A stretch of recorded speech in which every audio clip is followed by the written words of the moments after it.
Boruto Uzumaki is walking into a death trap. Despite Kashin Koji's dire warnings, Boruto made a choice. He chose to value his loved ones over his own survival, over the entire future timeline. Now, a calculating monster named Jura, born of the Ten Tails itself, the Ten Tails reincarnated, he has now taken notice. And if history, philosophy, and mythology are any indicators, Boruto is about to face one of the hardest lessons that any hero can ever hope to endure.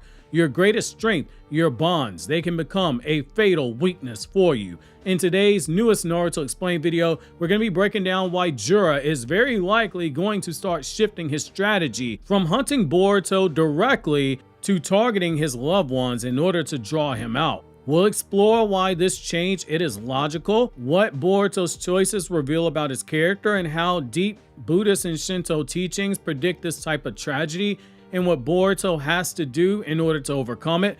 Buckle up, because this isn't just a battle for survival, it's also very much so a battle for Boruto's soul, with Kashin Koji on one side and Jura on the other. Kashin Koji's warning and Boruto's choice is where we have to start, so we have to start with facts first. Kashin Koji, using 10 directions, divine prediction, the clairvoyance basically, is a technique that allows him to glimpse 1,000 potential futures. He has warned Boruto, if Boruto sets foot in the land of wind, then he will die.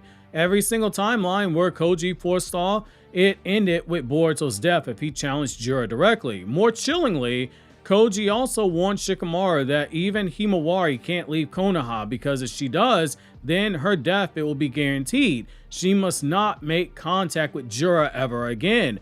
But Boruto, he's made a choice. When Koji couldn't guarantee Konohamaru's survival, when Konohamaru was in the process of getting killed, Boruto chose to act. He acted very much so like you would expect a son of Naruto to do. He abandoned caution. He chose to follow his heart. He chose to play hero, risking everything to save a loved one. In that one act, Boruto revealed a fatal vulnerability. He cannot and will not abandon those who he loves, no matter the risk, and Jura will not miss that opening now that he's been made aware of it. So who is Jura? Well, basically he is the perfect predator when you really sit down and think about it. It's one of the things I love about his character. To understand why Jura will exploit Boruto's love for his friends and family, we have to understand who Jura is, and I'm not going to go into all the talking points I did on that big Jura video essay last year, but I will say this: Jura isn't just a brute force Ten Tails clone. He is intelligent, he is calculating, he is ruthlessly efficient. He doesn't think in terms of pride and honor and emotions. He thinks like a natural disaster giving consciousness. Let me restate that. He thinks like a natural disaster giving consciousness. Imagine if a tornado or a hurricane or an earthquake or a wildfire was able to sit down and think about its next actions. That is what Jura is. He finds the surest path to eliminate the threat.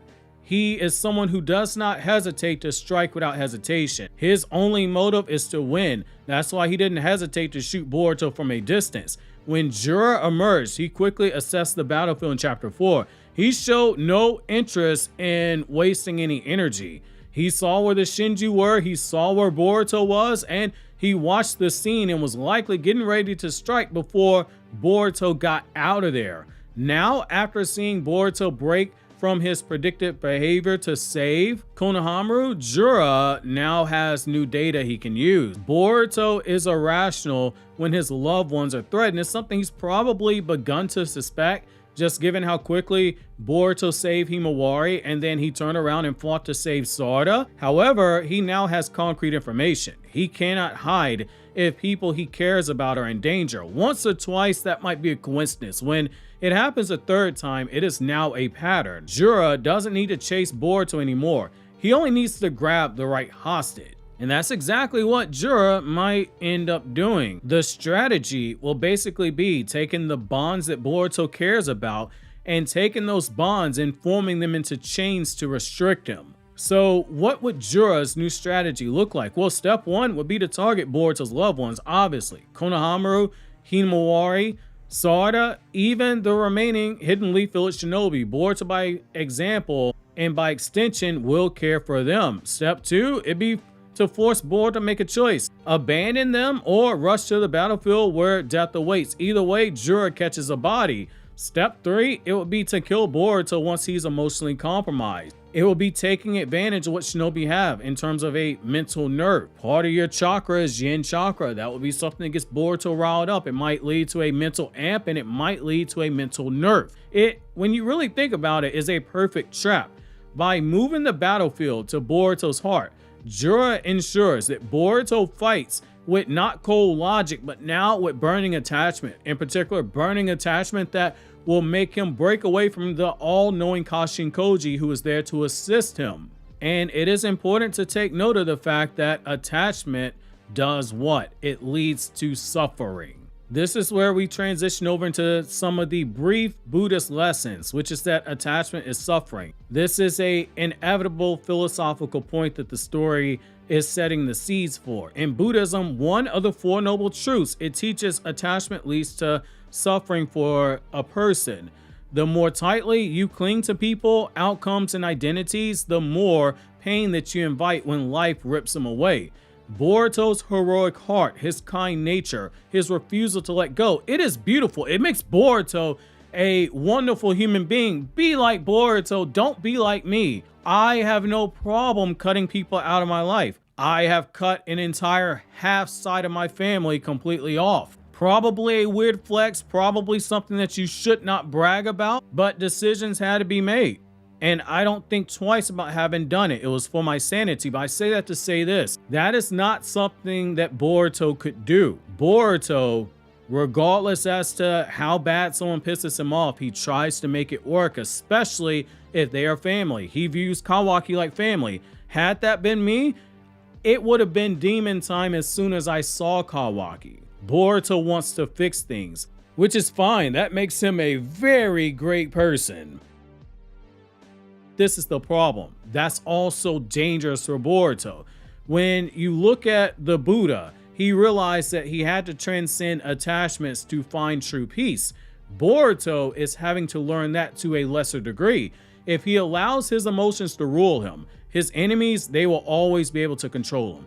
This is brutal but necessary in terms of a lesson that Kashinkoji is trying to teach him. Victory against forces like Jura, it isn't about feeling the most love.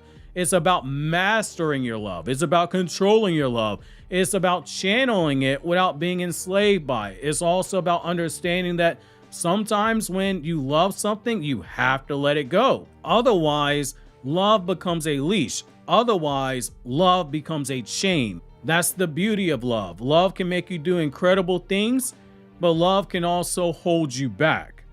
And Jura, he becomes the hand that is going to be holding that leash. He becomes the hand that is going to be holding that chain if Boruto is not careful. This gets even deeper when you go into the Shinto parallels and you start looking at stories that have heroes that are tested by love. So this isn't just a Buddhism lesson. In Shintoism, you have multiple stories where divine bonds, they're placed under attack. In Shintoism, kami often protect bonds between people, but in stories where bonds are tested, sometimes the gods, they will withdraw protection in order to force humans to grow, in order to force humans into stimulation. Think about Amaterasu hiding in the cave, abandoning the world into darkness until humans resolved it for themselves. And this obviously led to Meino Uzume bringing out that mirror in order to lure Amaterasu out the cave, playing on her vanity. But you get the point we're going here. The same thing, look at how Susanoo, the rambunctious brother, lost everything before he learned humility. Boruto is about to face a divine withdrawal. There are no gods to shield him right now. He must face the consequences of his attachments. He has willingly walked out of divine shielding. That divine shielding was Kashinkoji using 10 directions. Jura, in this symbolic framing, is almost like Tatagiri, a cursed spirit, born of corrupted destiny, exploiting people who have very strong bonds and attachments, exploiting people who have sacred bonds. Boruto must learn he cannot save everyone, and that being a Shadow Hokage means that there are limitations to what it is that he can do. Part of Boruto's identity is him becoming a Shadow Hokage, inheriting Sasuke's will of fire like Sasuke was to Naruto, a protector from the darkness, a silent guardian. He wants to be that for Sarada, but unlike the sunny, optimistic Naruto, Boruto, he faces a world that is in a deep moral compromise. He can't be everywhere at once. He can't save everyone. This is a brutal but necessary awakening for him. Just as Sarada needed to see Yodo die, Boruto might also have to be in a position where he has to lose somebody. Not every friend can be protected at all times. Sacrifices happen no matter how good the plan that you come up with is. Sometimes, by trying to save one person, you end up dooming others. Buddhism teaches us that acceptance of impermanence is key. Everything, bonds, people, victories, it's all fleeting when you think about it. Boruto must learn to not cling desperately to outcomes that he can't control. As a Shadow Hokage, he must act like a protector of the future, not a savior of every moment. If Boruto cannot internalize this, Jura will keep using his heart as a weapon against him until it finally breaks, and when that happens, Momoshiki's definitely waiting. That brings us to what I believe is an inevitable trap when you think about it. Jura will be on the move. He will threaten someone Boruto cares about. He won't need to search the world for Boruto anymore like he said, where he told Boruto there's no place you can hide. He'll just have to dangle bait and wait. Boruto, he will come running. And if Boruto hasn't learned to master his emotions by then, it will play out exactly as Kashin Koji feared. Boruto's death, or worse, Boruto survives, but Boruto is corrupted. This is the true test of a hero when you think about it. Think about all those kind moments that Boruto had with his friends. Think about Sarada smiling at him and saying welcome home and hugging him with tears in her eyes. Think about all those times that Himawari looked up at Boruto and said Oni-chan. Boruto Uzumaki is not destined to die because he is weak. He is destined potentially to die because he just happens to be too good. He has to change that, not necessarily by forsaking what makes Boruto Boruto, but understanding that he has to get better control over it. The road ahead, it demands more than just strength. It demands wisdom. It demands a certain level of detachment while also not forsaking the very bonds that you value. And it might also be something that results in sacrifice. Boruto must protect the future, even if it means detaching part of himself in the present. This is the lesson that Kashin Koji is trying to teach to Boruto. Whether or not he learns it, that remains to be seen. Obviously, if you enjoyed this video, consider subscribing and checking out more videos from Naruto Explained by clicking here on the left, or click here up top for this video for my Everything One Piece Explained channel, or click here on the right for this video for my Anime Explained channel.